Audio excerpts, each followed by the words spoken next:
I was already writing the last thing he told me when I started writing 800 Grapes, and I was having so much trouble. And I went with my husband, we're not married yet, to a friend's wedding in Napa Valley. And I was so sort of I don't know what the word I was so overcome by how beautiful it was there, and I thought, um, "What if I gave myself a s" the and a story started to come to my mind, and I thought, "What if I gave myself just a couple of weeks to put this other book aside, which is literally sucking my soul out of my head, and work on something freeing?" And I wrote the first 50 pages of that book of 800 Grapes in several weeks, and I sent it to my agent, and I said, "I think this is my next book. I think I wanna put the last thing he told me aside for a while." I had a whole draft. I had 80 something thousand words, when I put it aside, and I think it was that, probably 70,000 words I ended up throwing out. So, I think what was the struggle for me with that book was I kept writing my way to an ending, and it was the wrong ending for that book. And it was after I had my son in 2016 and I started working on the book again that I realized this was the primal story of someone becoming a mother. And once I unlocked that for these 3 people, for Hannah, Bailey, and Owen, I understood their journey differently, and that the love story I thought I was telling, but wasn't the love story of the book, which was really between Hannah and her stepdaughter, who wants very little to do with her. Despite that, everything's going along smoothly. She is adjusting to her new life in Sausalito, and then one day, her husband does not return home, leaving in his wake only a note that says, "Protect her." And Hannah knows that this refers to his daughter, her stepdaughter, Bailey, and the 2 of them are left to unlock the mystery of what happened to Owen and why he disappeared in that fashion. And this was the Bruce Springsteen one. So and actually, I imagine that as their wedding song. So it was actually something very quiet. But for me, what was a real influence on this book was Enron. And I was really since I had read about Enron and had seen, Linda Lay on the Today Show talking about her husband, Kenneth Lay, who was the CEO of Enron, and she said, I heard her say, "My husband's done nothing wrong."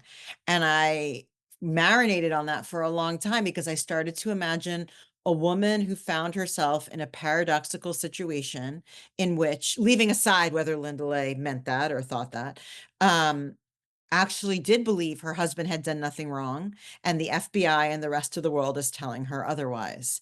And what does she do with that? And around that was the central focus of the book, which is, can we ever know the people we love the most?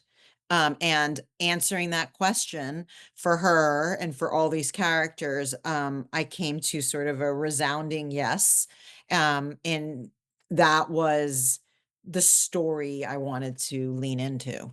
I have often seen, in literature and in movies and TV that, when you have a stepmother stepdaughter relationship, they're sort of pitted against each other for the love of the husband slash father. And what I wanted to do here was invert that.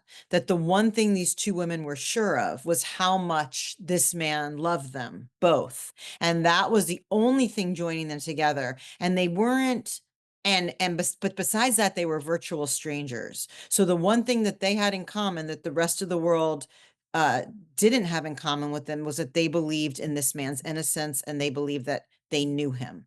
And that did exactly as you said, bond them together and force them to try to find answers when the rest of the world thought they already had them. Reese Witherspoon and her partner at Hello Sunshine is this wonderful producer, Lauren Newstatter.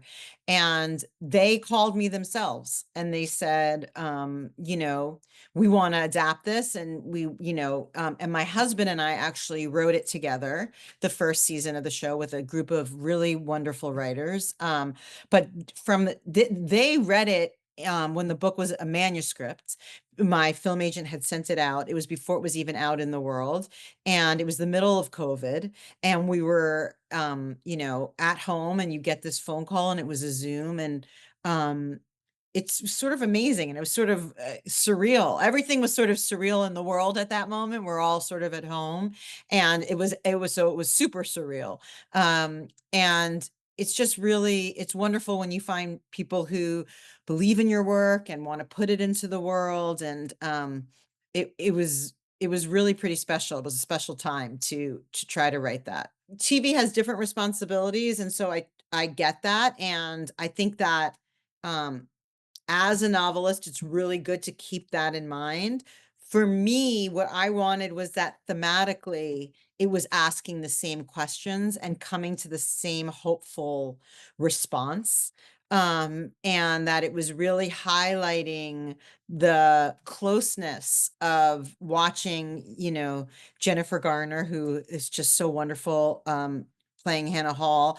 She and Angawi Rice really, it's their love story, and I felt very lucky that everyone involved in the show, um, really felt an allegiance to be truthful to those characters. So even when things deviated, it was still with that central truth running through the center of the show creation, which was really lucky.